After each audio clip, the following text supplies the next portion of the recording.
We are going to be talking about reducing financial aid fraud liability. As a quick question to those of you in the room, has anyone at their institution ever had to deal with this? Has this come up at all?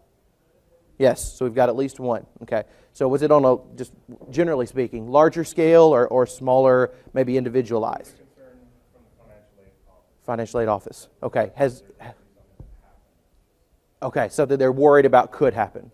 Are you putting anything in place for that, generally speaking, or exploring? That's why you're here. Okay, cool. So what we're going to talk about today is very simple. The great news is you are not going to be here the whole time. Not going to keep you the entire presentation. So we're going to be short, sweet, and to the point. Please feel free to interrupt me if you have some questions. Definitely want to answer those for you, and then we'll have some time at the end as well. So I'll leave that up to you. I'm going to talk about a couple of things, and my name is Luke Breimer. I'm the Regional Partnership Manager at Proctor U, and just going to give you a brief overview of this topic today. We're going to look at just a general idea of the amount of money that's going through with Title IV funding, some of the growth that we've seen in fraud, just to kind of give you a helpful idea of this is actually a concern. So a few examples. We've got some practical examples of where that's actually come up, and then some reasons for it, as well as a couple of ideas of how you can combat this. Obviously, this is a very general overview. It's not going to give you an in-depth plan on what you need to do, but hopefully it'll help you start thinking a little bit. So, what is it? What is Title IV funding? What are we talking about here? What type of scale, what type of money is involved when it comes to the opportunities for financial aid fraud? With Pell Grants, with government assistance alone, we're talking about $150 billion a year. So we're talking about quite a chunk of change that's coming across through the federal government into institutions. That's a lot of money. That's something that really could cause someone to have some reason, if you'll go that way, to try and find a way around the system. It makes sense. We've got a ton of money sitting there. Some people are obviously going to try to find a bit more of a dishonest way to try and capture some of that money that's available to them. So what's the scale? Department of Education with the Inspector General did a report from 2009 through 2012. That's where you're going to see most of the information I'm going to talk about today. They looked at, first off, fraud growth. What type of growth have we seen when it comes to fraud across the U.S.? Over that period of time, 82%. So roughly, there have been around 89,000 documented cases of some type of concern where the fraud of some type may have happened. So 89,000 cases of that. Obviously, there is cause for some concern nationwide with this happening. $187 million is what they expect and were able to calculate had been taken in whatever the wrong way may have been through some type of fraud out of almost $900 million that they were able to study. So, I mean, that's what, a little over 20% or so? So there was obviously some concern there, and what are we doing to try and prevent that? So who's doing it? Are we just talking about students? Are students the only ones doing this? Are we talking about administrators? Who has a reason to try and either defraud the government, defraud the institution? Who's behind that? I'm going to be generic when I mention these names. I'm not going to say anything specific just in case we have an institution here. But in California, one of the schools located there actually had to settle a case with the U.S. government. They had to pay back a total of around $200,000 or so because of some improper accounting inside the financial aid department, trying to make sure that they were able to maintain a level to increase or maintain their Title IV funding. So I had to settle that case, and that was in a case of administrators trying to make sure they met those certain standards, not a case of students. An executive MBA program, the head of that program was actually sentenced to 5 months in prison and 5 years of probation for changing grades to make sure that his institution continued to maintain Title IV funding. If he had not done so, they would have lost that funding and lost the income as a result.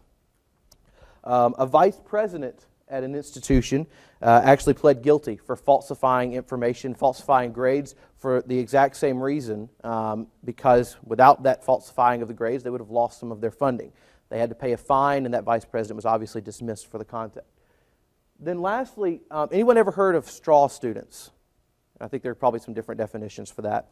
So in this case, a straw student, we would consider someone who is coming in with the sole intent of trying to get a Pell Grant or trying to get some type of financial aid without really any intention of ever completing a course. Sure. So they're coming in, they're trying to get that funding. They don't ever plan on taking the course. They don't ever plan on finishing it. They don't plan on studying it. They are simply coming in to receive that funding, and that's it. There are numerous cases of this. The one we had pointed out here was 11 students who were sentenced to prison for doing just that. They had a ring where all of them did it together. They formulated their plan. They all did it on a systematic basis. They were caught in the end. But again, it's clearly happening. So again, what are we doing to try to prevent that? Why do it? Well, number one, the amount of government assistance for education continues to be on the rise. We've seen an increase in Pell Grants, increase in options for receiving that type of aid, so there is obviously a reason why people are interested in doing this. They continue to see increases there. But on the opposite side of that, you have students coming in that are graduating with $20,000, $30,000, $40,000 in debt. The amount of financial aid directly from the government is typically not going to be something that's going to cover the education for a student. So even if they come in, they know that they're going to come out with debt. They're not going to be able to pay for all of it. So we have some schools of thought for students going, why bother? Why don't I just come in, sign up for a bunch of classes, get a bunch of Pell Grant money sent back to me, get a bunch of financial aid, and then that's it. I'll just go on from there, receive that, knowing that I'm not going to get any more, but I made a quick buck, right? So there's obviously some reasons why to do that. Cost of tuition continues to rise, and students are simply struggling to find ways, how am I going to pay for that? And if I can't pay for it, if I don't want to come out with that debt, why even bother? Let's just move forward and forget about it. So, what can you do about it? There are a couple of ways to go about this. Some of them are tied back directly to the way you set up a course. For example, some institutions will have their disbursement tied directly to the coursework itself through the completion of certain models. This will be, of course, tied to how you have that financial aid set up to be dispersed. It's going to be some work between the financial aid office and then probably your instructional design, your instructors and such. But trying to make sure that you have students that are at a minimum going through and completing certain pieces of work, certain objectives throughout that course before they actually have those funds dispersed back out to them. Another one, this is actually within the course. It makes sense. Discussion boards, assignments, tests, exams, any type of trackable, attainable information you can put throughout a course itself to be able to go and judge, okay, student John Smith has actually gone through, they've done these 4 or 5 things. We can see at least that they're participating. Now, that doesn't necessarily say that John Smith is actually doing the work. That doesn't say that John Smith is not doing it with a huge group of friends. It doesn't tell you much other than the fact that someone assigned to John Smith's account or using his login information is going through and actually completing this coursework. This also goes back to some of the new accreditation standards with online coursework specifically. SACS, for example. In fact, most of the accreditors across the U.S., I don't really know of any that don't off the top of my head, require at least a unique login ID and password if we're looking at online courses specifically. So they have some minimum standard there that a student has to achieve. The problem there again lies with they're going to be assigned that information when they get signed up for the course and begin it. They really don't have to complete much of anything. So it's a bit of a lax standard when you're concerned with trying to prevent any type of fraud coming back to the institution. They're looking at some additional increases in that security. We've got SACS, I think, that's looking at adding in a second form of verification, not just the ID and login, maybe a type of photo ID, some type of online proctoring method. They're looking at some different ways to try and help make sure the student is actually completing the coursework as they go through the entire class. So different models are available there. They're looking at changing those. But again, right now it's a bit of a lax standard when it comes to checking off that the student is actually doing the work. The last one I wanted to talk about for just a minute is some different identity verification tools. So some ways to go beyond just that username and password, just assuming that the person's following the rules, they're following an honor code. Are there any ways that we can practically put something in place to, let's consider an online course, for example. A student may not be coming to the campus at all other than maybe to get signed up. Other than that, they may not have to ever step foot on the campus. So what are some ways that we can challenge them to make sure we have the person going through it? So we've got several different options. Some of these are going to be practical if a student is coming to campus. Some of them won't. If a student is having to come to the financial aid office directly and have those funds dispensed, This might be some ways to help with that. If they're never coming to campus, we've got some other options as well. So the first one is kind of common sense, let's be honest. A photo identification, right? Some type of government ID. The student comes up, they have to be able to show that to the financial aid office.